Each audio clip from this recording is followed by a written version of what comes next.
আমাদের যাত্রার শুরুটা অ্যাকচুয়ালি কমলাপুর রেল স্টেশন থেকে, অ্যান্ড আমরা এখান থেকে হচ্ছে সিলেট যাব, প্রায় 1টা বাজবে। এখান থেকে পারাবত এক্সপ্রেস দিয়ে যাব 6:30টায়, যেটা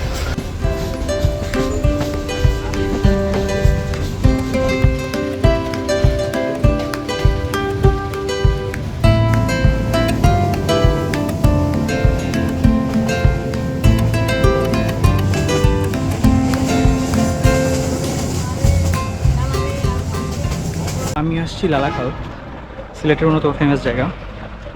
এখানে আসতে কয়েকটা ওয়ে আছে। একটা হচ্ছে যদি আপনি সোলো আসেন, সেক্ষেত্রে আমি সোলো করতেছি, সো সোলোর জন্য এই আইডিয়া দিব। তো সোলো আসার জন্য ফার্স্টে একটা ওয়ে হচ্ছে বাইকে আসা, সেটার ক্ষেত্রে অনেক টাকা লাগবে। সেকেন্ড ওয়ে হচ্ছে আপনি দুই রকম বাস আছে, একটা হচ্ছে দরজা খোলা বাস, একটা হচ্ছে দরজা বন্ধ বাস। দরজা বন্ধ বাস যদি আসেন, সেক্ষেত্রে আপনাকে ডিরেক্ট জয়ন্তপুর নামিয়ে দিবে। সো জয়ন্তপুর থেকে আপনাকে আবার 10 টাকা করে হচ্ছে এখানে সারিঘাট আসতে হবে।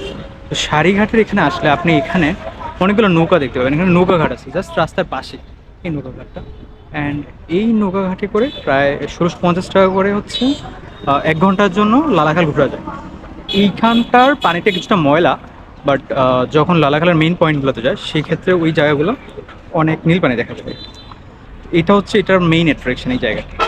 কিন্তু আমার কাছে জিনিসটা ওর্থ মনে হচ্ছে না, কারণ আমি যেহেতু একা আসছি অ্যান্ড আমি যেহেতু অনেকগুলো প্লেস ঘুরবো, সো এখানেই আমার 1650 টাকা দেওয়ার আসলে কোনো মানে নেই। তো আমি ওনাদের সাথে কথা বললাম, যেটা পেলাম সেটা হচ্ছে এখানে আসলে আপনার একটা নৌকায় রিজার্ভ করে যাওয়া লাগবে, আপনি অন্য কারোর সাথে যেতে পারবেন না। যদি আপনি একা আসেন তাহলে আপনার একাই রিজার্ভ করা লাগবে, আপনি অন্য কাউকে নিতে পারবেন না, আপনি একাই যাওয়া লাগবে। সো এইটা এখানে একটা সিন্ডিকেটের মতো কাজ করতেছে কাইন্ড অফ। তো আমার যাওয়া ক্যান্সেল ওইদিকে। আমি যদিও ড্রোন দিয়ে কিছু শ্যুট নিয়েছি, দেখবো ওগুলো কেমন হয়েছে। সো আমরা সিলেট শহরে ফিরে যাচ্ছি। আমি কালকে রয়্যাল পামে ছিলাম, তো এটা জিন্দাবাজারের কাছাকাছি, অনেকটা ভালো লোকেশন। প্লাস এটার সিঙ্গেল রুম পাওয়া যায়, এসি রুম, অ্যান্ড এটার প্রাইসটা আমার কাছে মনে হচ্ছে রিজনেবল। অ্যান্ড আমি এখন বের হচ্ছি জিন্দাবাজারের উদ্দেশ্যে। সেখান থেকে আমি জাফলংয়ের বাসে করে জাফলং যাব। তো এখন 7:30 বাজে, প্রবাবলি 8:30-9টার দিকে আমি জাফলং পৌঁছে যাবো। সোবানীঘাট, অ্যান্ড সোবানীঘাটের পিছনে আমার যে বাসটা আছে এটা হচ্ছে ঋতু।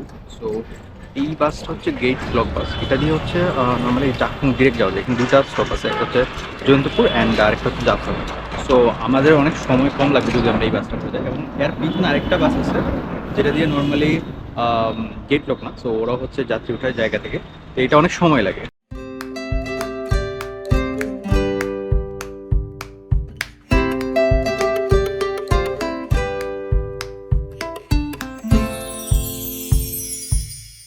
আমি চলে এসেছি জাফলং, অ্যান্ড এটা হচ্ছে আমি যেখান থেকে উঠেছিলাম সেখান থেকে জাফলংয়ের মেইন রোড থেকে আমাকে আবার একটা গাড়ি করে 10 টাকা করে নেয়। এখান থেকে আমার জিরো পয়েন্টে যেতে হবে জাফলং দিকে, এখানে হচ্ছে মেইন পয়েন্ট। আর এইখানটা থেকে মানে মেঘালয়ের যে পাহাড়গুলো, মানে জাস্ট অস্থির।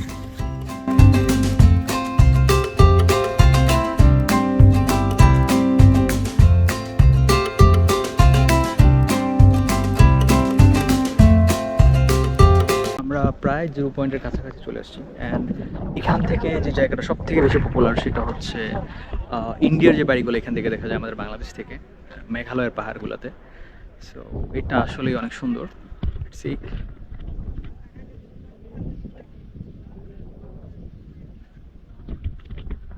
অ্যান্ড আমাদের সামনে হচ্ছে আমাদের ইন্ডিয়ার অ্যান্ড বাংলাদেশের বর্ডার, যেটা অ্যাকচুয়ালি দড়ি দিয়ে বাঁধা, অ্যান্ড এই দড়িটা ক্রস করলে দণ্ডনীয় অপরাধ, যেটা বোর্ডে লেখা আছে। সো এটা হচ্ছে সেই বোর্ড, অ্যান্ড এই দড়িটা যেটা দেখতে পাচ্ছেন সেটা হচ্ছে অ্যাকচুয়ালি ইন্ডিয়া এবং বাংলাদেশের border. It's funny, but yeah, মানুষ ক্রস করে না এটা, কারণ অবভিয়াসলি জিনিসটা উচিত না। কিন্তু এই জায়গার যে ভিউটা, এটা আসলে অনেক সুন্দর। জাফলং আসার ফার্স্ট সবথেকে সুন্দর ভিউ হচ্ছে আমাদের মেঘালয়ের পাহাড়, যেগুলো আমি দেখে আসছি বাসে। অ্যান্ড এইটা হচ্ছে সেকেন্ড জায়গা যেটা আসলে অনেক সুন্দর, পাহাড়ের মধ্যে বাড়িগুলো অনেক সুন্দর দেখাচ্ছে এখান থেকে। অ্যান্ড আমি এখন 0 পয়েন্টের দিকে যাব, অ্যান্ড ওখান থেকে আই থিঙ্ক মায়াবী ঝর্ণার দিকে যাব। আজকে অনেক রোদ, আমি নর্মালি দেখি যে সিলেটে অলওয়েজ মানে বৃষ্টি থাকে, আমি আসছি সিলেটে তাই অনেক বেশি রোদ উঠছে। 0 পয়েন্টে চলে আসছি, কিন্তু আমার মনে হয় যে আগে ইন্ডিয়া অ্যান্ড বাংলাদেশের যে বর্ডারটা আছে নিচে, ওটা দেখে আসা উচিত। তারপর আমি মায়াবী ঝর্ণাতে যাবো। অ্যান্ড ওটা যাওয়ার জন্য মেবি এখান থেকে একটা নদী পার হওয়া লাগে, নদী কি খালের মতো, অ্যান্ড পায়ে হেঁটে পার হওয়া যায়। সো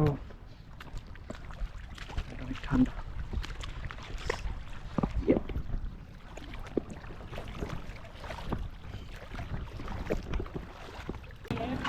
একটু সামনে গেলে বাংলাদেশ ইন্ডিয়ার বর্ডার, তাও হচ্ছে দড়ি দিয়ে দেওয়া আছে, ওটা পাস করা যায় না। এখানটা সুন্দর।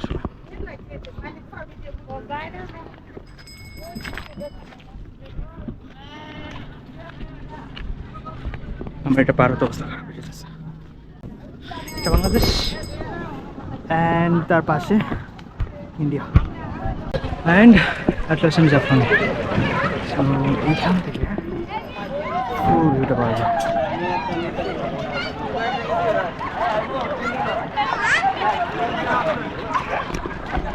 আর আমি মেবি এখন নৌকা করে যাব মায়াবী ঝর্ণাতে। তো রোদের মাঝখানে হাঁটতে ইচ্ছে করতেছে না।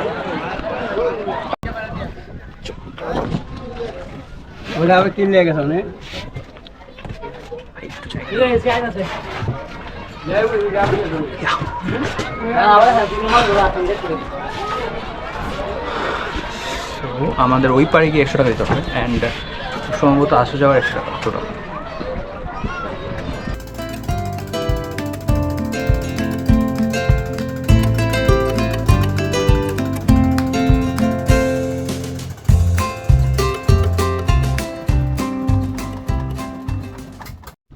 আমরা মায়াবী ঝর্ণার এই পারে চলে আসছি নৌকা দিয়ে, অ্যান্ড এখানে প্রবাবলি টাকা দিতে হবে, অ্যান্ড একটা টিকিট নেওয়া লাগবে। সেখান থেকে যাওয়ার সময় আমরা এই টিকিট দিয়ে আবার চলে যাবো।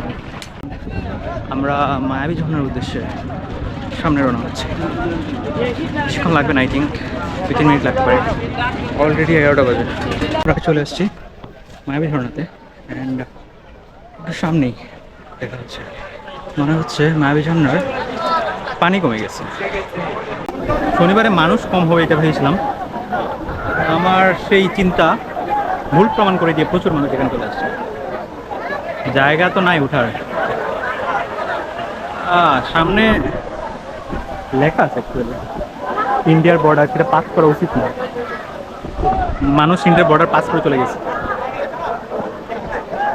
তো আমাদের মায়াবী ঝর্ণা ঘোরা শেষ।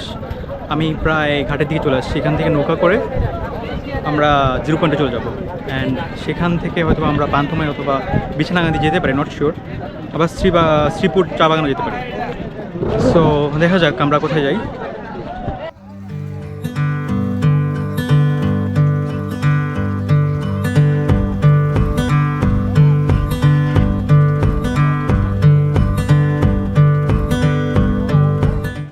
জাফলং থেকে বাসে করে শ্রীপুর চা বাগানে এখানে গেছি। সো জাফলং থেকে হচ্ছে লোকাল বাসগুলো করে নামা যায় যে কোনো জায়গায়। তো আমি ভাবলাম যে শ্রীপুর চা বাগানটা একবারে ঘুরে যাই, এটা বেটার হয়। কারণ আমি আবার এদিকে কখন আসি জানি না, কারণ আমরা নেক্সট ডে মানে কালকে হচ্ছে খুব সম্ভবত সাদা পাথরের ওদিকে যাবো। এখানে আসাটা হয়তো হবে না, তাই একবারে দেখে যাওয়া উচিত। তাই হচ্ছে আমি ভাবলাম যে এখানে নেমে যাই।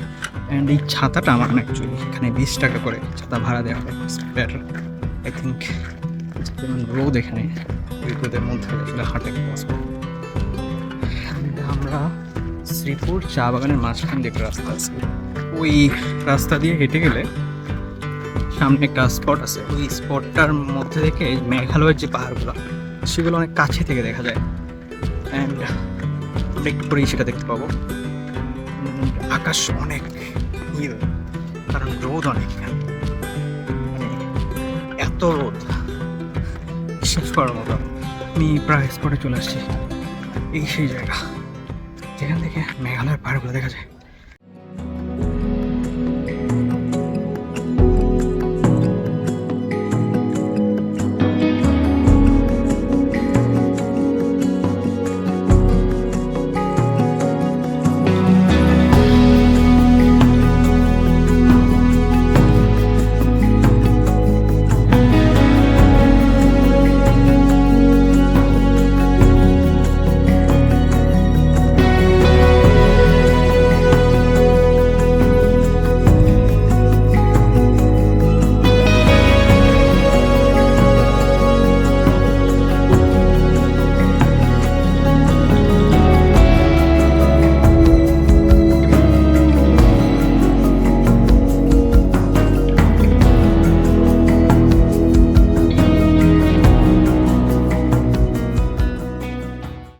অ্যান্ড মেঘালয়ের পাহাড়গুলো সব থেকে বেশি সুন্দর দেখা যায় যখন হচ্ছে ইয়ে থাকে, মেঘ থাকে। বাট মেঘ ছাড়া ওইগুলোকে এত বেশি ভাল লাগে না, যদিও ওটা কম্পারেবলি কম হলেও অনেক সুন্দর।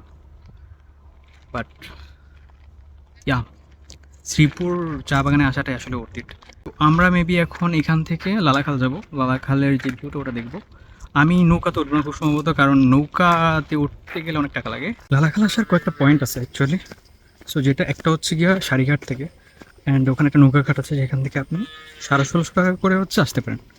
কিন্তু এখানে আরেকটা জায়গা আছে যেখানে যেটা হচ্ছে আপনি যদি সিলেট থেকে আসেন সেখানে আপনার জয়ন্ত নামে একটা জায়গা আছে, ওখান থেকে আপনি অটো করে 20 টাকা দিয়ে লালাখাল পর্যন্ত আসতে পারেন। একটা স্টেশন আছে লালাখাল স্টেশন, অ্যান্ড ওই লালাখাল স্টেশন থেকে আপনার 1000 টাকা করে হচ্ছে নৌকা ভাড়া নেয়, যেটা হচ্ছে আপনাকে 0 পয়েন্ট পর্যন্ত নিয়ে যায়।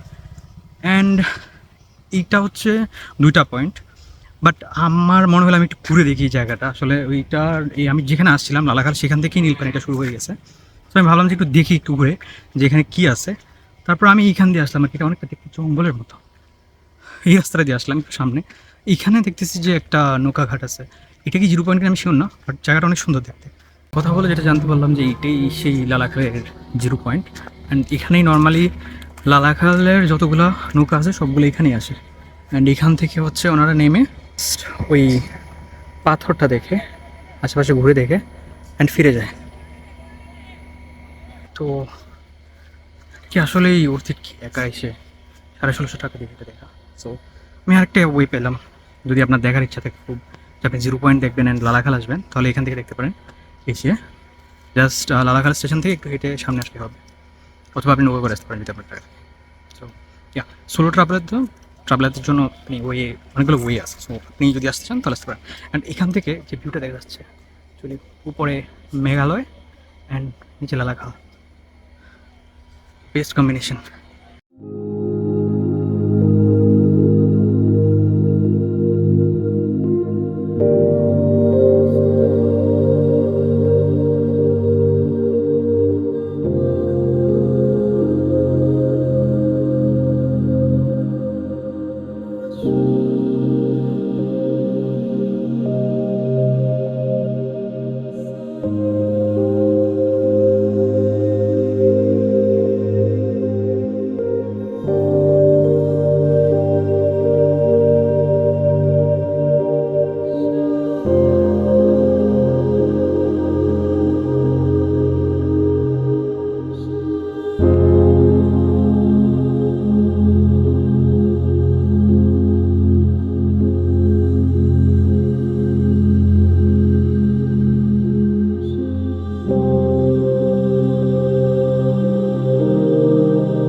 আপনি যদি নর্মালি সিলেট থেকে মানে সিলেটের মেইন টাউন থেকে চাঁদাবাদ যেতে চান, সেক্ষেত্রে আপনাকে সিলেটের যে বন্দর আছে, বন্দর ওখান থেকে সিএনজি পাওয়া যায়।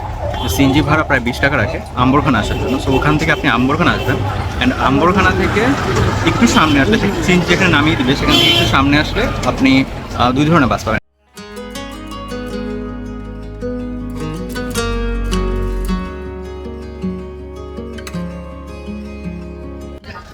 তো বাসে যেখানে নামিয়ে দিবে সেখান থেকে অল্প একটু প্রায় 300-400 মিটার সামনে হাঁটলে, মানুষকে বলে দিতে, তো এখান থেকে হেঁটে একটু সামনে আসলে একটা নৌকাঘাট আছে। নৌকাঘাট থেকে প্রায় প্রতি নৌকা 800 টাকা করে, অ্যান্ড পার পার্সন 100 টাকা করে পড়ে আর কি, 8 জন করে নিয়ে যায়। সো এখানেই ঘাট আছে, কাউকে জিজ্ঞেস করলে কাউন্টার দেখিয়ে দিবে। সেখান থেকে 100 টাকা করে টিকিট নিয়ে তারপর যাওয়া লাগবে।